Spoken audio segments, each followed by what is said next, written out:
감사합니다. 오늘 우리가 함께 나눌 말씀은 히브리서 3장 13절부터 19절까지 말씀입니다. 히브리서 3장 13절에서 19절 주보에도 있고요. 화면에도 나오니까 우리 한 목소리로 함께 읽으면 좋을 것 같습니다. 함께 읽겠습니다. 오직 오늘이라 일컫는 동안에 매일 피차 권면하여 너희 중에 누구든지 죄의 유혹으로 완고하게 되지 않도록 하라. 우리가 시작할 때에 확신한 것을 끝까지 견고히 잡고 있으면 그리스도와 함께 참여한 자가 되리라.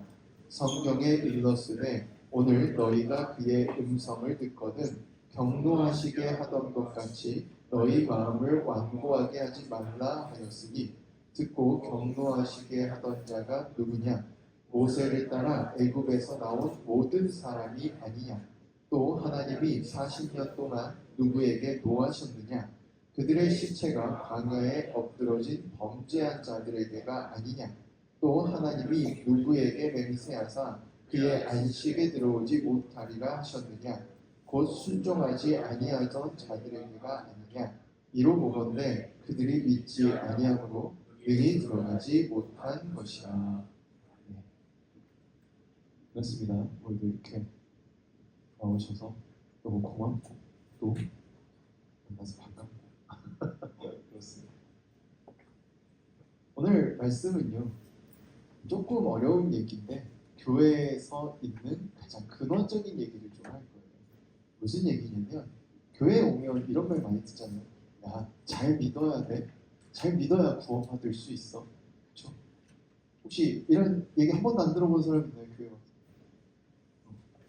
없죠? 뭔가 잘 믿어야, 내가 교회를 잘 다녀야, 기도를 열심히 해야, 찬양을 열심히 불러야 구원을 받을 수 있는 것처럼 우리는 배워요.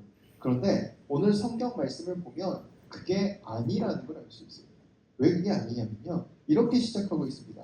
우리가 시작한 때에 확신하는 것을 끝까지 견고히 잡고 있으면 그리스도와 함께 참여한 자가 되리라. 시작할 때에 뭐가 있었대요? 그게 뭔지 아직 정확히 몰라요. 근데 어쨌든 예수 그리스도께서 뭔가 해주셨어 라는 걸 말하고 있는 걸 알 수 있습니다. 그리고 나서 비유를 드는데요. 예시를 드는 거죠. 정확히 말하면 구약 시대에 있었던 일을 예시를 듭니다. 출애굽이라는 사건이 벌어졌어요. 이집트에 종으로 살고 있었는데 그곳에서 박해당하던 때에 하나님께서 모세를 보내셔서 그들을 이집트로부터 데리고 나왔습니다. 이집트의 한자식 표현이 애굽이거든요. 그래서 성경에는 애굽이라고 나와요. 애굽에서 이렇게 나왔는데 그 나오고 나서 광야를 40년 동안 떠돌게 됩니다. 그 떠도는 중에 사람들이 이렇게 말해요. 아니 우리를 데리고 나왔으면 말이야 배부르게 좀 먹게 해주셔야지. 거기 있었으면 좋은 거 많이 먹고 맛있는 거 많이 먹었는데 여기서 먹을 것도 없이 우리 다 굶어 죽이시려는 거야? 하나님은 우리 죽이려고 데리고 나왔어?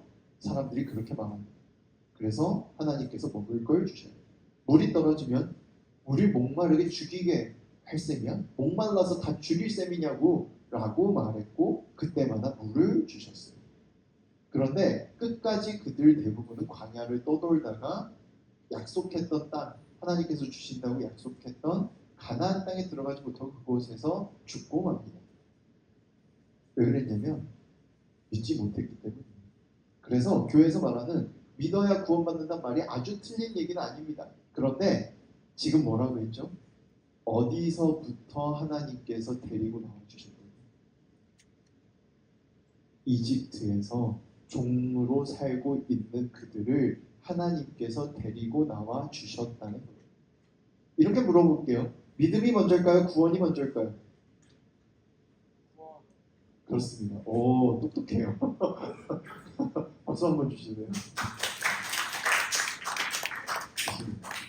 굉장히 눈치가 빠르죠. 구원이 먼저입니다. 하나님께서 아무 조건 없이 우리의 아픔을 보시고 어려움을 아시고 먼저 구원을 해주셔요. 사랑을 베풀어 주십니다. 내가 너희를 사랑해, 내가 너희와 함께 할게, 도와줄게 라고 먼저 말해 주셨어요.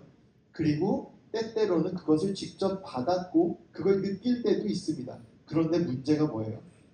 우리가 그걸 받았으면 어떻게 해야 돼? 아, 감사하구나, 나를 도와주셨구나, 나를 사랑하시는구나 라는 감동과 고마움을 가지고 왜냐면 당연한 일이 아니잖아. 세상을 창조하신 하나님께서 우리가 뭐라고 솔직한 말이야. 우리가 뭐라고. 맘만 먹으면 죽이고 다시 만들 수도 있을 텐데. 그렇게 안 하고 괜찮아 해봐 라고 사랑한다고 말씀해 주시고 넌 나에게 소중해라고 말씀해 주셨다는 거예요. 그리고 때때로 힘든 일이 있을 때는 거기서 건져내 주시기까지 하시는 겁니다. 그러면 우리가 생각할 때 이 당연하지 않은 일에 대해서 아 이게 얼마나 고맙고 행복하고 내가 앞으로 열심히 잘 살아야겠구나. 나를 사랑해 주시니 내가 내 삶을 열심히 잘 살아나가야겠구나 라고 생각을 해야 되잖아요. 근데 사람이란 게 그렇지 않습니다. 그렇지 않아요. 익숙해집니다. 익숙해지면 잊어버려요. 이게 얼마나 소중한 거였는지, 얼마나 놀라운 일이었는지 잊어버려요. 저도 아직 겪지 못했고 여기 있는 선생님들을 겪었지만 아이가 처음 태어나면 어때요? 너무 행복하고 기적 같다고들 말하잖아요. 딱 얼마 갑니까? 6개월 정도 가요. 세상에서 가장 큰 행복이라서 6개월 정도 가는 거예요. 내가 새로운 사람을 만났어요. 너무너무 사랑하고 너무너무 멋있고 너무너무 설레서 그 사람하고 연애를 시작했습니다. 얼마나요? 3개월? 3개월도 좀 길긴 하지. 진짜 긴 사람이 3년 간대요. 그리고 보통은 한 달이 지나면 익숙해집니다. 그냥 당연히 내 곁에 있는 사람이 되는 거예요. 왜? 그렇게 소중했는데 뭐가 잘못됐을까? 아니야. 잘못된 게 아니고 원래 그래. 그럼 어떻게 해야 되냐? 믿어야 돼. 믿어야 돼. 내가 이 사람을 처음 만났을 때 내가 이 경험을 처음 했을 때 내가 이걸 처음 시작했을 때 그 감격이 가짜가 아니라는 걸 믿어야 되는 거예요. 그냥 익숙해졌을 뿐인 거예요. 그 감정이 진짜였는데 익숙해진 거예요. 하나님이 말하는 건 사실 그거예요. 내가 너희 구원해줬을 때 너희 그거 알았잖아. 그거 감동했잖아. 왜 못 믿고 잊어버리는 거야? 왜 자꾸 그게 가짜였던 것처럼 당연했던 것처럼 생각해. 믿어줘. 내가 너희와 지금도 함께 있잖아.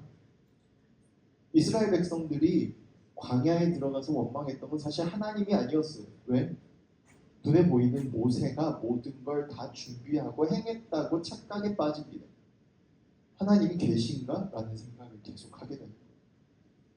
그런 그들에게 하나님이 말씀하시는 겁니다. 믿어줘. 믿어.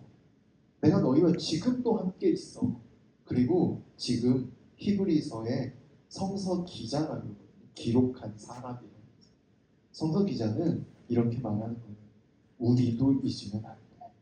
하나님이 우리를 사랑하시고 예수 그리스도께서 이 땅에 오셔서 우리 죄를 대신 지시고 죽으시고 구원하신 거 우리 잊으면 안 돼. 그리고 이 성경을 읽은 저는 여러분에게 이렇게 말하고 싶어요. 여러분이 소중하게 여겼던 것, 여러분에게 소중했던 것, 그 모든 것들 허상이라고 생각하지 말고 믿으시기 바랍니다. 잊지 않기를 원합니다. 하나님이 여러분과 함께 해주신 것처럼 여러분 곁에 있는 수많은 소중한 이들이 있어요.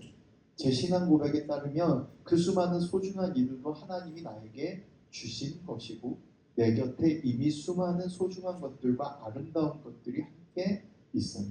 우리가 그걸 잊어버리면 우리 삶은 또다시 불만투성이 원망투성이가 되는 거예요. 왜냐하면 익숙해질수록 없는 것만을 바라보게 되죠. 왜 이게 없지? 라고 생각합니다. 나한테 이게 있구나. 이게 있는 게 얼마나 귀중한지 잊어버리게 되는 거예요. 그걸 잊지 않는 저와 여러분, 우리가 될 수 있길 소망합니다. 목사로서 한마디 하자면 하나님이 정말 여러분을 사랑하십니다. 항상 여러분과 함께 있습니다. 함께 인도해 주실 거예요. 그게 잘 믿어지지 않으면 여기 있는 선생님들을 보시고 그래요. 여러분 생각해서 여러분 보고 싶은 마음으로 아침 일찍 일어나서 여기 오시는 거거든요. 선생님들 예배는 11시에 오늘 11시 어른 예배가 있는데 일찍 와서 여러분과 함께 예배 드리는 거예요. 만약에 그것도 못 믿겠으면 여러분 주변에 얼마나 소중한 것들이 많이 있는지 한번 돌아보세요. 그 모든 것들을 통해 하나님이 여러분을 사랑하고 여러분과 함께하고 있습니다. 함께함을 깨달을 수 있기를, 그리고 여러분이 얼마나 소중한 존재인지 깨달을 수 있기를 간절히 소망합니다. 행복해집시다. 기도하겠습니다. 손 모아주시고 눈을 감아주시고요. 기도는 하나님과의 대화입니다. 그냥 하나님한테 하고 싶은 말을 하면 되거든요. 지금 이 시간 여러분 마음속에 뭔가 하나님께 하고 싶었던 말, 혹은 하나님께 하고 싶은 말이 뭔지 잘 모르겠으면 아무한테도 할 수 없었는데 누군가 들어줬으면 좋았겠다라고 생각하는 게 지금 그걸 하나님께 드리게 하시는 거예요. 지금 마음속에 있는 얘기를 하나님께 하는 시간을 갖길 원합니다. 목소리 내실 수 있는 분은 내셔서 하시고요. 마음으로 하실 분은 마음으로 하시기 바랍니다. 기도합니다.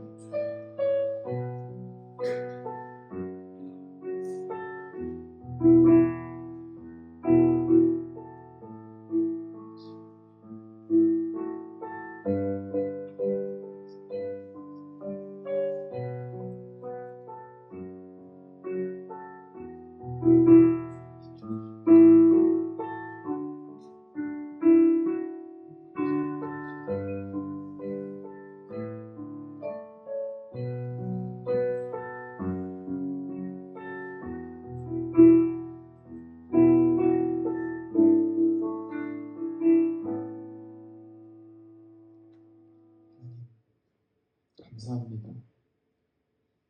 우리를 사랑해 주신 하나님, 우리가 어디에 있든 어떤 모습으로 있든 사랑한다고 말씀해 주셨습니다. 때때로 우리가 잘못된 길을 나아가거나 우리 스스로를 혹은 누군가를 상처 입힐 때에는 돌아오라고 불러주셨습니다. 내가 곁에 함께 있다는 걸 잊지 말라고, 불안과 두려움 때문에 잘못된 길을 가지 말라고 말씀하셨습니다. 이제 우리의 마음을 주님께 말했습니다. 들어주시고 보살펴 주시길 원합니다. 항상 함께 해주시길 원합니다. 도와주세요. 우리를 사랑한다 말씀하셨으니 우리를 안아주시고 인도해 주세요. 언제나 함께 계심을 믿으며 예수님 이름으로 기도합니다.